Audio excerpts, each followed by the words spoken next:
I think like most people, I never really had any intention of becoming a manager. It wasn't something that I woke up one day and thought, yes, that's my dream job, is to manage a group of people or manage a process that's going on. It's just something that I kind of fell into about 9 years ago, something along those lines.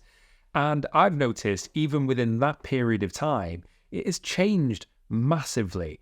And over the past year in particular, maybe year and a half, the introduction of AI has the potential. We're on this precipice waiting for something to be different. And someone likened it to the invention of electricity, that this is a real game changer. And I think that it's true for management as well. And maybe not in 2024, but over the coming years, I think it's really going to transform how we are expected to manage. And I think that this year in 2024, there are some key changes that are happening. And I want to share with you 5 of the things that I think are really going to affect me and many of the managers that I work with in my full-time job as a manager and with the clients that I do management coaching with as well.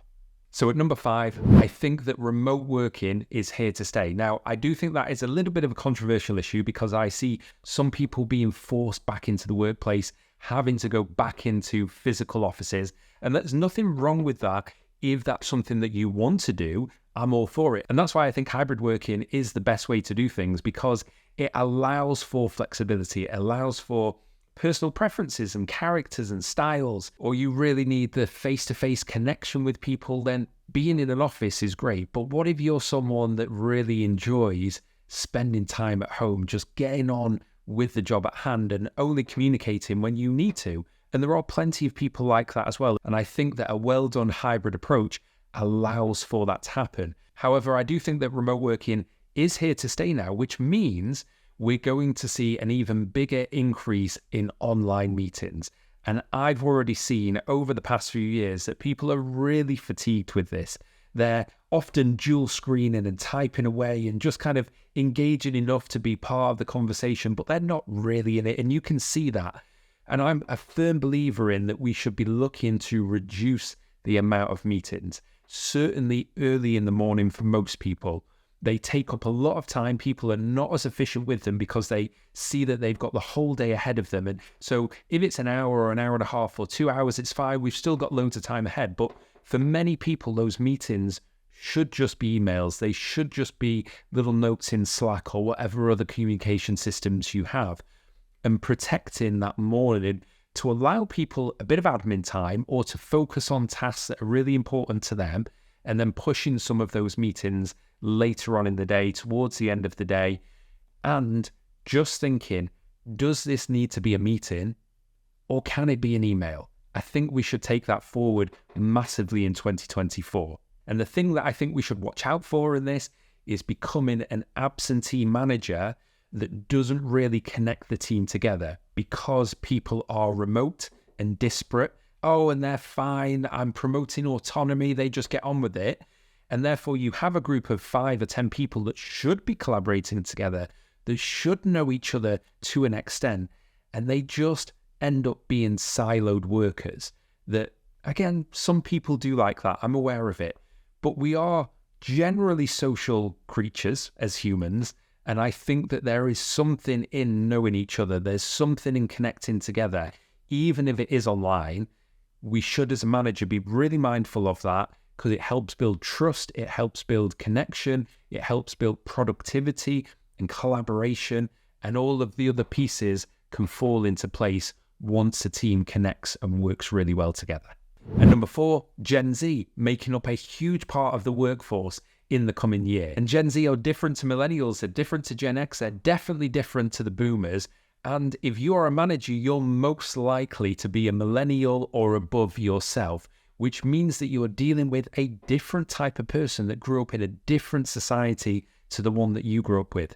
And one of the traps that I know that some managers are going to fall into is really struggling with a different mindset around work. I do talk to quite a few Gen Zs in the type of work that I do, and I'm seeing much more of a shift to, well, I need to understand why this work matters to me. I want to feel that it has importance. I want to feel that I have a work-life balance. I don't want to work for some unknown shareholders that I make money for and it has no real tangible benefit to me. If that's not how your mindset works, because that's not the way you were raised, you might struggle to manage that person. So one of the things that you're going to have to do to be an effective manager in 2024 is maybe push those biases, that prejudice to one side, and really begin to understand what makes Gen Z tick, what they're after in work, and how can we combine that with company needs as well. Which does lead on to number 3, which is an increase in awareness around work-life balance. And I know some people don't really like that terminology, work-life integration, they're one and the same thing. However you describe it, knowing that work isn't everything for many people now, certainly many of the younger generation. They want side hustles, they want to do their own thing, they don't just want to work for someone else, or they want to go out traveling, they want to spend time with friends and family and do lots of things around their well-being or just them as a person individually.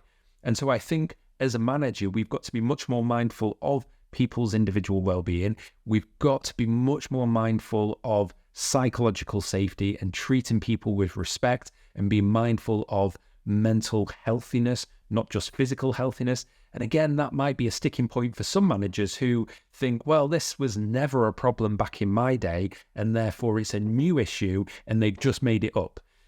I disagree with that. I think that we're much more aware of it. Life is different. Life is really stressful for many people because it's so fast-paced and the expectations are so high nowadays.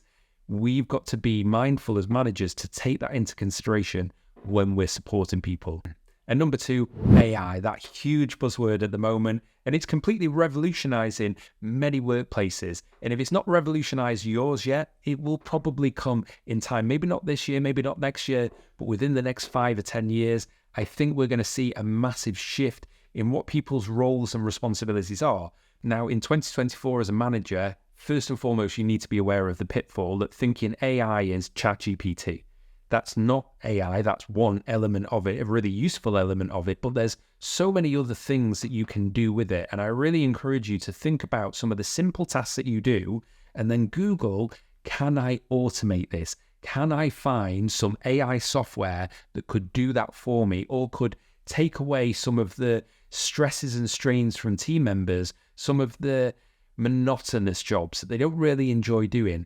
That's where AI is going to be really helpful to begin with. But if you're not sure where to start, then looking into how to utilize ChatGPT in your workplace is probably the easiest place to start. Finally, the thing that I think is going to really begin to change in 2024, although we will not see the complete change of this for a few years yet, is the shift away from process and project management into more people management.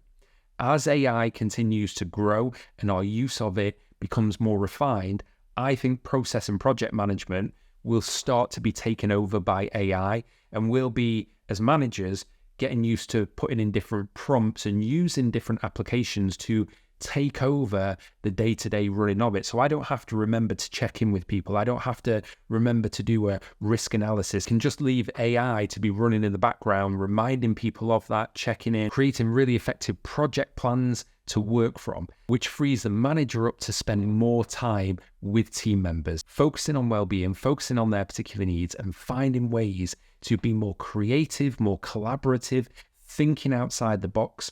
So I think there's going to be a big shift starting this year towards managers being much more focused on people, and then those teams being much more creative, much more collaborative in a way that AI can't quite replicate yet. So they're my predictions for 2024. I'd be really interested if you comment below, what do you think is going to be the main things to focus on for a manager in 2024? Hope this helps.